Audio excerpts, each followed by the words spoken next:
Good morning बच्चों आज हम पाठ 14 पढ़ेंगे। भारत पंजाही नंदन वन और इसके कवि हैं कोदूराम दलित। तो आज हम इसमें देखते हैं कि इस कविता के माध्यम से कवि जो है क्या बताने की कोशिश कर रहे हैं, उसको हम जानने का प्रयास करेंगे। अपन देसला नंदनवन जैसन सुघर बनाए माँ जो वहाँ के लोगन मन के ज्ञान और मेहनत आधार होते।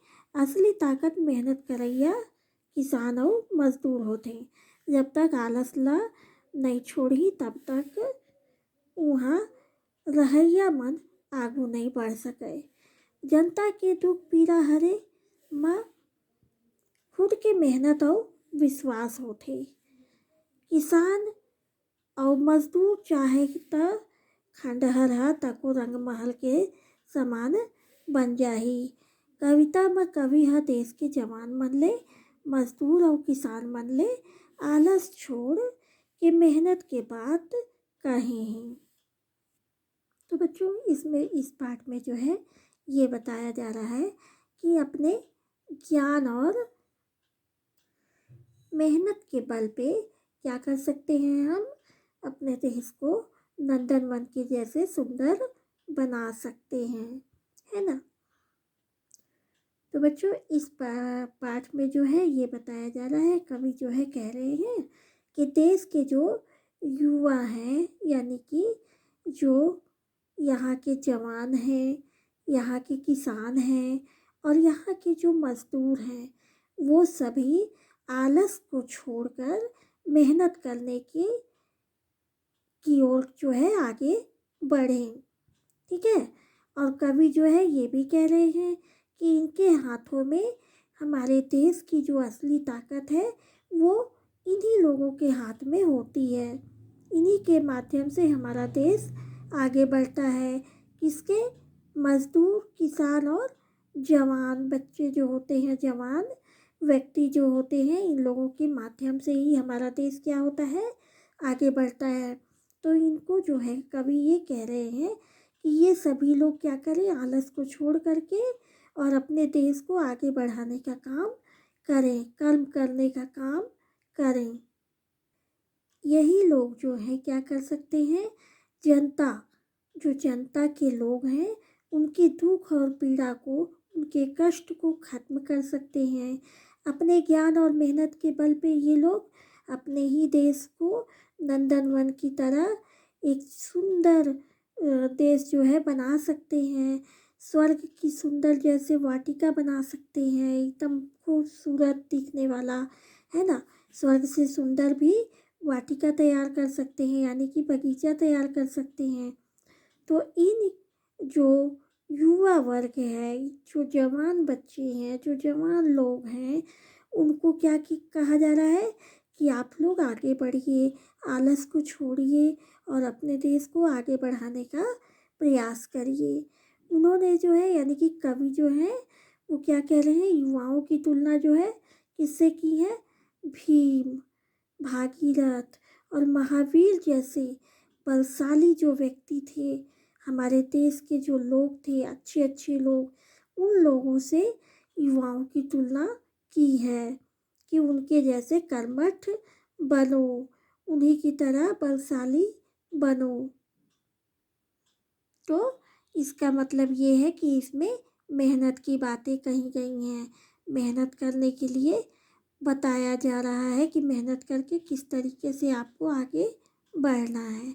तो बच्चों अब आगे हम कविता देखते हैं। हे नव भारत के तरुण वीर, हे भीम भागीरथ महावीर। तो बच्चों इसमें जो है तरुण वीर क्या है, तरुण का मतलब होता है जवान, युवा वर्ग जो होते हैं उनको बोला जाता है तरुण। उसी तरीके से भागीरथ का नाम तो आप लोग सुने होंगे, पर ये जो है क्या है, एक ऋषि थे। उन्होंने क्या किया था, बहुत घोर तपस्या करने के बाद गंगा नदी को धरती पर लाया था और इन्हीं के द्वारा गंगा नदी आज धरती पर है और आज पूरे देश में बह रही हैं। तो इसमें क्या है, हे नव भारत के तरुण वीर, हे भीम भागीरथ महावीर। कहने का मतलब ये है, कवि जो है ये कह रहे हैं कि हमारे जो नए भारत के युवा हैं उनकी शक्ति का बखान कर रहे हैं, उनकी शक्ति को बता रहे हैं कि हमारे युवा वर्गों में कितनी शक्ति है। तरुण वीर मतलब जो हमारे यहाँ के युवा हैं उनके अंदर बहुत बल है, बहुत बहुत शक्ति है, वो मेहनत कर सकते हैं, उनके अंदर बहुत ताकत है। तो इसीलिए कवि कहते हैं कि हमारे नए भारत के जो युवा वीर हैं वो बलशाली भीम, तपस्वी, भागीरथ और महावीर की तरह हैं। महावीर कौन है इसमें? बजरंग बली, हनुमान जी, है ना, उनको कहा जा रहा है। तो ये सभी लोग क्या थे? हमारे देश पर अच्छे बलशाली व्यक्ति थे। भीम भी बलशाली था और भागीरथ भी, भागीरथ ऋषि जो है वो भी बहुत अच्छे बलशाली व्यक्ति थे, बहुत ताकतवर थे। उसी तरीके से महावीर यानी कि हनुमान जी बहुत ज़्यादा ताकतवर थे, बहुत ही अच्छे लोग थे ये।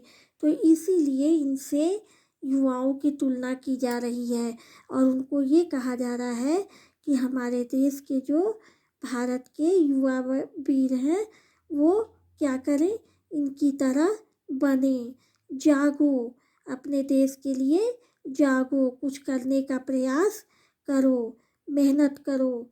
तो इसीलिए उनके पास बहुत शक्ति है, बहुत ताकत है, लेकिन सुस्ता अवस्था में है यानी कि सोए हुए हैं। तो इसलिए उनको जागने के लिए कवि कह रहे हैं युवा वर्ग को। कवि ने उनकी शक्ति को क्या किया है?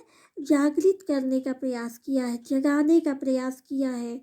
कवि जो है इस लाइन के माध्यम से ये कह रहे हैं कि तुम भीम, भागीरथ और महावीर की तरह बलशाली बनो और आगे बढ़ो, अपने देश की रक्षा करो, अपने देश को आगे बढ़ाओ। उसके लिए क्या करना है आपको? मेहनत करना है, मेहनत करके आगे बढ़ने का प्रयास करो और देश को भी आगे ले जाने का प्रयास करो।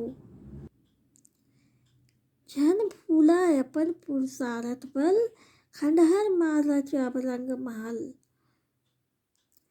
तो झन मतलब होता है मत। जैसे हम किसी चीज़ को मना करते हैं करने से तो उसी चीज़ को बोला जा रहा है मत। पुरुषार्थ मतलब क्या होता है? पुरुषार्थ का अर्थ होता है बच्चों पराक्रम, शक्तिशाली जो होते हैं ना, पुरुषार्थ पराक्रम जिसमें ज़्यादा होता है उसको बोलते हैं पुरुषार्थ।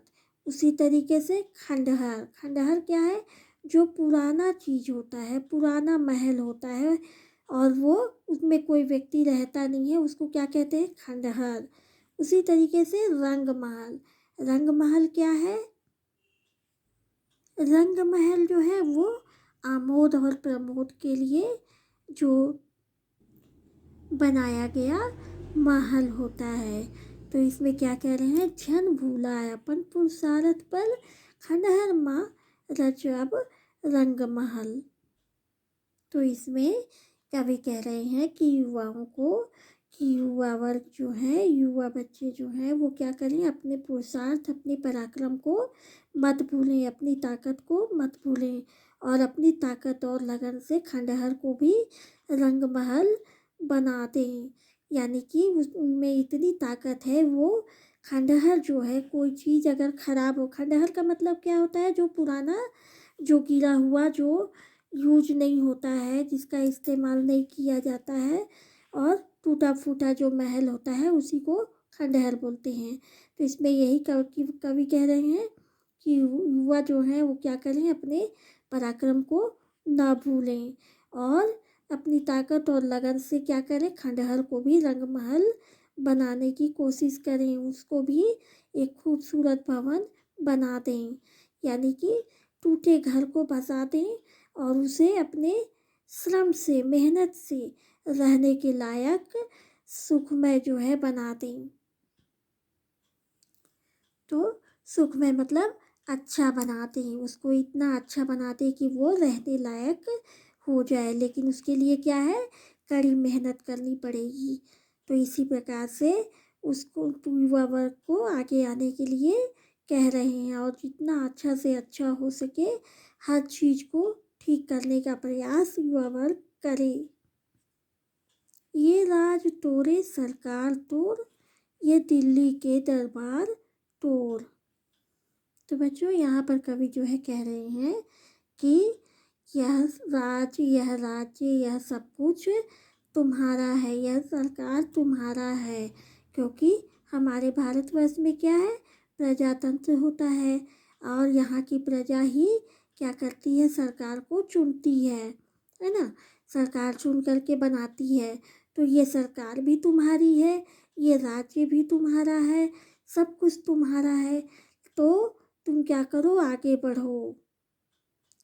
कहने का अर्थ है कि हम अपनी सरकार को क्या कर सकते हैं, अपने सरकार को जनहित मतलब क्या होता है, जन के कल्याण के लिए, है ना।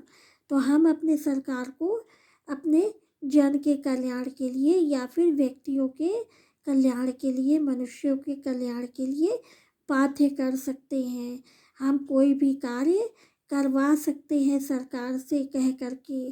सरकार जो है वो हमारी है, हमारे द्वारा चुनी गई है। दिल्ली में सरकार राजकाज चलाती है, यानी कि वहाँ का काम करती है, वहाँ का कार्य करती है, कहाँ का, दिल्ली का। तो जनता के लिए क्या करती है, कानून बनाती है, लेकिन यह सब क्या है, हमारा है, सब हमारा है। तो इसीलिए क्या करना चाहिए, हमको आगे आकर के सबके लिए कल्याणकारी कार्य करने चाहिए। तो इसीलिए कह रहे हैं कि दिल्ली की सरकार जो है, जो भी राजकाज चलाती है, जो भी कार्य करती है, वो किसके लिए करती है, जनता के लिए करती है। वो उसका सबसे पहला उद्देश्य क्या होता है, जनता होते हैं। तो इसीलिए जो यहाँ के युवा वर्ग हैं वो क्या करें, अपने देश को आगे बढ़ाने के लिए सरकार की मदद करें, सरकार से कहें, सरकार से जो कार्य करवाना है उसको बताएं। तो इस तरीके से हर एक कार्य को आगे बढ़ाया जा सकता है और किया जा सकता है। सब कुछ हमारा है, राज्य भी हमारा है, सरकार भी हमारी है, और दिल्ली में बैठ कर के जो भी योजनाएं बनती हैं, जो भी वहाँ के कानून बनते हैं, वो सब क्या होते हैं, हमारे होते हैं।